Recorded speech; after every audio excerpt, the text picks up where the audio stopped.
আমিরুল মুমিনিন আলী ইবনে আবু তালিব রাদিয়াল্লাহু আনহু, ওনার একটা উক্তি আছে, সেখান থেকে একটা ব্যাখ্যা পাওয়া যায়। উনি বলছেন যে মানুষ ঘুমন্ত, মৃত্যুতে সে জেগে ওঠে। মানুষের এই জীবনটা আসলে একটা ঘোরের মতো, একটা ঘুমের মতো। যখন সে মারা যাবে, যখন আখিরাতের জীবন শুরু হচ্ছে, তখন সে জেগে ওঠে। এটা ভাবে চিন্তা করেন, আমরা যখন স্বপ্ন দেখি, স্বপ্নের মধ্যে তো অনেক কিছু হয়। স্বপ্নের মধ্যে যখন মানুষ কোনো বিপদ দেখে সে ভয় পায়, স্বপ্নের মধ্যে যখন ভালো কিছু হয় তখন সে খুশি হয়, এবং স্বপ্নের মধ্যে মনে হয় কত ঘটনা ঘটতেছে অনেক সময় নিয়ে। কিন্তু যখন আপনি ঘুম থেকে উঠেন, তখন দেখবেন স্বপ্নের কথা আর মনে থাকে না, আচ্ছা আচ্ছা অল্প কিছু মনে থাকে, এমন মনে হয় এটা তো অল্প একটা সময় ছিল। তো এই দুনিয়ার জীবনটা এরকম, আপনি ঘুমায় আছেন, মৃত্যুর পর আপনি উঠবেন। যেটাকে আজকে আমার কাছে সবচেয়ে গুরুত্বপূর্ণ মনে হচ্ছে, কবরের জীবনের সময় মনে হবে যেটা কিছু ছিল না। বিচারের দিবসে বিচার শুরু হওয়ার আগে আপনার কাছে মনে হবে এটা কিছু ছিল না। বিচার শুরু হয় নাই এখনো, জান্নাত জাহান্নামের জীবন এখনো শুরু হয় নাই। জাস্ট ইয়াউমুল কিয়ামাতে বিচার শুরু হওয়ার আগের যে সময়টা, ওই সময়টাতে আপনার কাছে মনে হবে যে দুনিয়ার জীবন এটাতে একটা মুহূর্ত ছিল শুধু। কিন্তু এখন আমরা সবকিছু ভুলে এই জিনিসটা নিয়ে চিন্তা করতেছি শুধু। মৃত্যু সুনিশ্চিত ভাবে আপনার দিকে আসতেছে।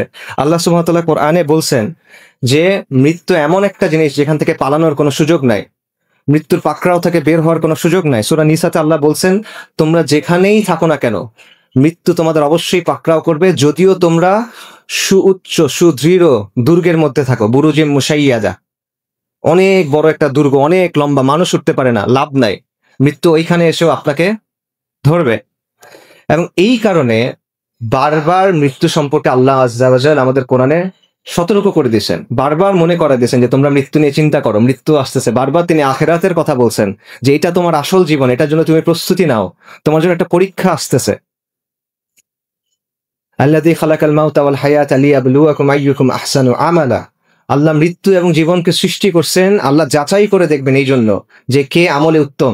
এটা একটা পরীক্ষা, একটা পরীক্ষার মধ্যে আপনি আছেন, কিন্তু আপনি মনে করতেছেন আপনি এটাই আপনার জীবন। আমরা মনে করতেছি, আমরা জানি এটা পরীক্ষা, কিন্তু আমাদের কাজের মধ্যে এটার কোনো প্রভাব নাই। এই জন্য আল্লাহ বারবার মৃত্যুর কথা আমাদের বলছেন। কিন্তু আমাদের সময়ের একটা ফিতনা হলো বা একটা বাস্তবতা হলো, আমরা মৃত্যু নিয়ে চিন্তা করি না, আমরা মৃত্যু নিয়ে কথা বলা পছন্দ করি না।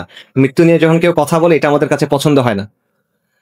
অথচ নবী সাল্লাল্লাহু আলাইহি ওয়াসাল্লামের কথা চিন্তা করেন, তিনি যখন কোনো বিয়ের অনুষ্ঠানে গেছেন, নিকার অনুষ্ঠানে, সেখানে তুমি বলতেছেন, ইয়া আইয়ুহাল্লাযীনা আমানুত্তাকুল্লাহা হাক্কা তুকাতি ওয়া লা তামুতুন্না ইল্লা ওয়া আনতুম মুসলিমুন।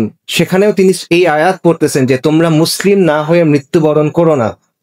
একটা নিকার অনুষ্ঠান, যেটা হলো একটা আনন্দের জিনিস, আনন্দের জিনিসটা বিয়ে হয়েছে, আপনাদের জন্য তো অনেক অপেক্ষা করে আছেন, রাইট? আনন্দের জিনিস, একটা নতুন পরিবার শুরু হচ্ছে, সেই পরিবার থেকে নতুন মানুষ আসবে, সেইখানেও এসে নবী সাল্লাল্লাহু আলাইহি ওয়াসাল্লাম মৃত্যুর কথা স্মরণ করা দিচ্ছেন। নবী সাল্লাল্লাহু আলাইহি ওয়াসাল্লাম বলছেন, আকসিরু যিকরা হাদিমিল লাজ্জাত, যে বেশি বেশি করে তোমরা ওই জিনিসকে স্মরণ করো যেটা সুখ বিনাশী, যেটা সবকিছুর সুখ নষ্ট করে দেয়, যেটা সবকিছুর স্বাদ নষ্ট করে দেয়। সেই জিনিসটা কি? সেই জিনিসটা মৃত্যু।